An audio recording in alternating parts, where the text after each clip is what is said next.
What do you do if you have income other than from Amazon or Audible? Well, what you can do is you can add them as other income. There are two ways that you can do that. First is to go up to the author analytics section and choose the other income item.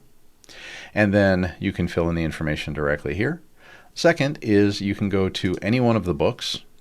So in this instance, we have Death Vaxxers as the book here, and you'll notice that underneath each one of the books, it'll have all these tabs, and other income is selected. Well, you can select other income and then go ahead and put the values directly in here. For demonstration purposes, I am going to do it over under the author analytics section. And the reason for that is if you are entering a number of pieces of new income information, and you might be doing it from multiple books, it's actually faster to do it directly here, since when I click on Add New Income Item, I am able to apply it to any of the books in this list as opposed to having to go from book to book to do it.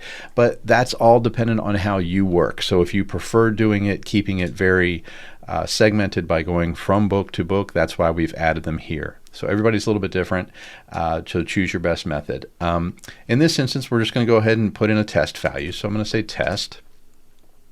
And instead of a general income, just to show this, I'm going to put it under the same book that we were just looking at. So I'll put it under Death Vaxxers. And now you can select an income source. Currently, this is just set up as uncategorized. It's the only one that I have in here. But you can create a new income source if you want by go ahead and clicking New Income Source. And let's just say we'll call it Test Source. And then you have an income type. Now, you can choose audiobooks, ebooks, and paperbacks, and these will make it so the values are included on your front page, data, and your reports and such. So this is a good place to do that. However, if you would prefer to have a different item, I'm not going to. I'm going to go ahead and just say paperbacks, but if you wanted a different item, you could go ahead and create a new income item here. Okay, so now at this point, we might say how many units? So we'll say 2 units moved, and we made $20. And when did this happen? Well, let's just say today. So we're basically saying we're calling this test, but maybe we went to a conference or something like that. So you would put a value that's appropriate here. I'm applying it to a book, but you don't have to. You can just make it a general expense if you want. I am saying that I'm going to create a new income source called test, but you can call this whatever you'd like to. I'm selecting paperbacks. I'm choosing to say that I moved 2 units and I made a total of $20. So it's not going to be 2 times 20. This is just basically for your information only when you're looking at this item.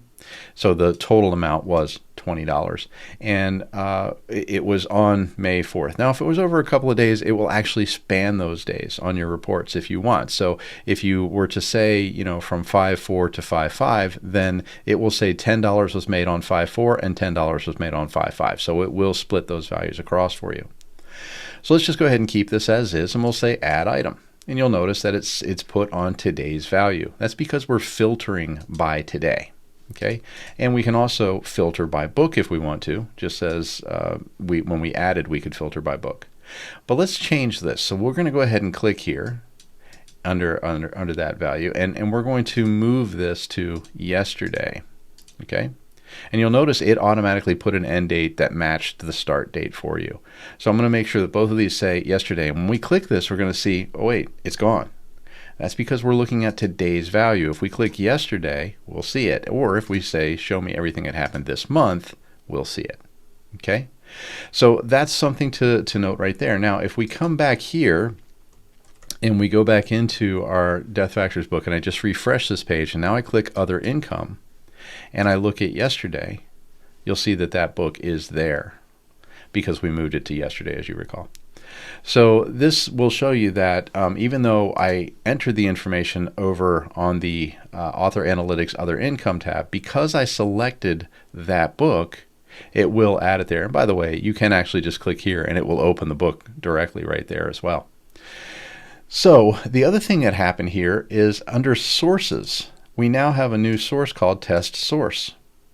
And you can change that if you want. And so if you edit this and you say Test Source 2, and we update that value, it's now Test Source 2. When we come back to income, it's also now Test Source 2. And even if we go over to our book and we refresh that page and come back, it's going to show up as test source 2. So whatever you wanted to change that to, you can.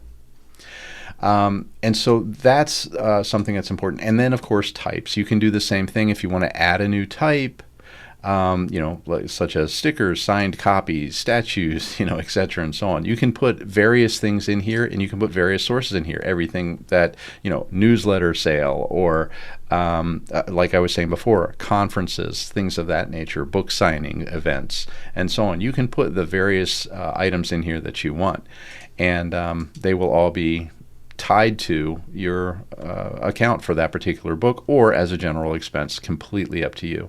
And that's how you handle adding in alternate income items.